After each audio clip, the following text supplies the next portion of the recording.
Domain number 8 software development security. आज हम water methodology देखेंगे जो कि हमारी डेवलपमेंट मेथडोलॉजीज़ की सेकंड मेथडोलॉजी है। अब वाटरफॉल मेथडोलॉजी के अंदर सबसे पहले जो हमारे पास आता है वो है कंसेप्चुअल डेफिनेशन। कंसेप्चुअल डेफिनेशन होती है एक high level description with no details for the business and finance people. हम एक नॉर्मल बहुत ही हाई लेवल सिर्फ आइडिया देते हैं कि हम ये करना चाह रहे हैं, क्योंकि वो लोग कोई एक टेक्निकल माइंड नहीं होते हैं, हम उन्हें डराना नहीं चाहते, हम सिर्फ उसे बिजनेस आइडिया देते हैं ताकि हम उनसे प्रॉपर फंड्स ले सकें in order to reach the target. इसके बाद हमारे पास आती हैं फंक्शनल रिक्वायरमेंट। फंक्शनल रिक्वायरमेंट्स होती हैं डिटेल्स ऑफ व्हाट फंक्शंस इस सिस्टम मस्ट हैव, कि कौन कौन से उसके अंदर फंक्शंस होंगे against a task with expected results including the security, कि हम उससे क्या अचीव करना चाह रहे हैं, उसका टेस्ट हम क्या करेंगे कि हम किससे बेंचमार्क कर रहे हैं कि हमें इस किस्म की आउटपुट चाहिए, लेकिन हमें हर लेवल के ऊपर इसका एक टेस्ट प्लान बनाना होता है और उसके अंदर हम इसकी सिक्योरिटी भी टेस्ट करते रहते हैं कि ये हमारी रिक्वायरमेंट्स के हिसाब से है कि नहीं। नेक्स्ट है non functional requirement. Non functional requirements जो हैं वो सिर्फ उसकी प्रॉपर्टीज़ होती हैं किसी भी सिस्टम की। अब नॉन फंक्शनल रिक्वायरमेंट्स को हम अंडर द कवर प्रॉपर्टीज़ भी कहते हैं सिस्टम की। जैसे कि हम देखना चाहते हैं कि एन्क्रिप्शन क्या है हमारे सिस्टम की, उसकी कैपेसिटी क्या है, उसकी पोर्टेबिलिटी क्या है, उसका आर्किटेक्चर क्या है, रेजिलियंस प्लान्स क्या है, ये सारी चीज़ें उसके अंदर आ जाती हैं। फिर हमारे पास आती है फंक्शनल स्पेसिफिकेशन।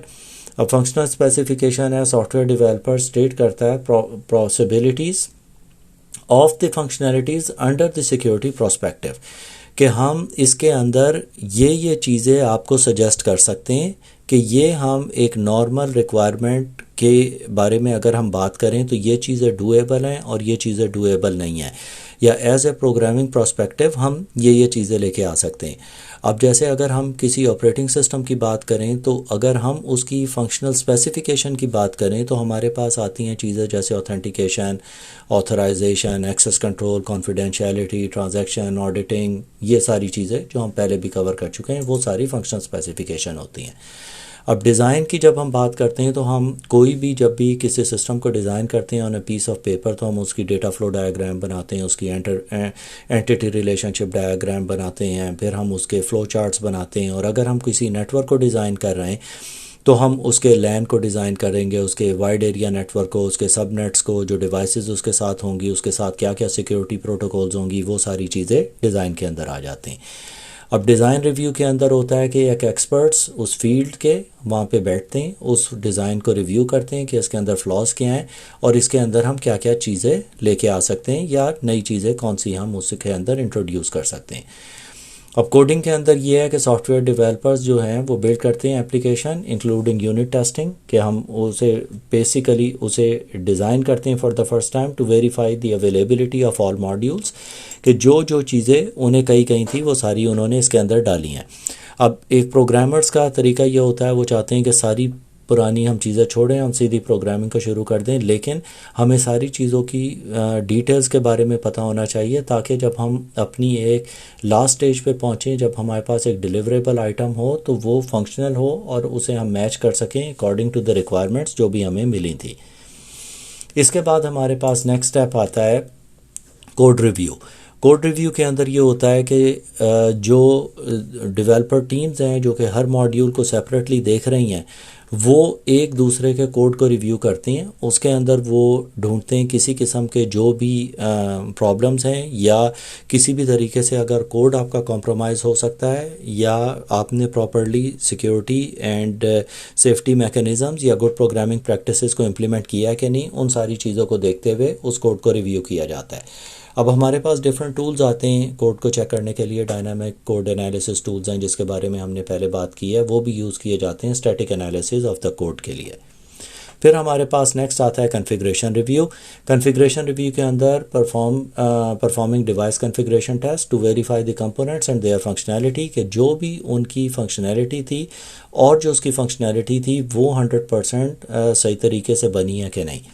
इसके बाद यूनिट टेस्टिंग आ जाती है। यूनिट टेस्टिंग के अंदर हम लोग वेरीफाई करते हैं functionality of modules in A system और एप्लीकेशन, के एक जो भी हमने कोई सिस्टम या एप्लीकेशन बनाया है उसकी फंक्शनैलिटी हमारे पास पूरी आई है कि नहीं। फिर इंटीग्रेशन टेस्टिंग आती है। इंटीग्रेशन टेस्टिंग के अंदर हम चेक करते हैं ऑल मॉड्यूल्स को कि वो आपस में एक दूसरे से कम्युनिकेट कर रहे हैं कि नहीं। अब डिफरेंट सॉफ्टवेयर टीम्स होती हैं जो कि एप्लीकेशन डेवलप कर रही होती हैं, फिर वो मॉड्यूल्स को इकट्ठा करती हैं और फिर उनकी आपस में इंटीग्रेशन टेस्ट की जाती है।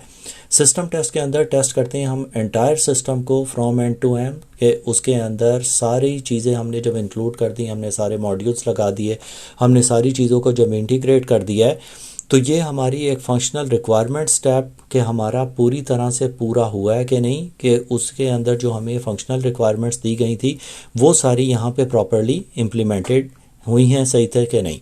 इसके बाद हमारे पास आता है सर्टिफिकेशन एंड एक्रीडेशन।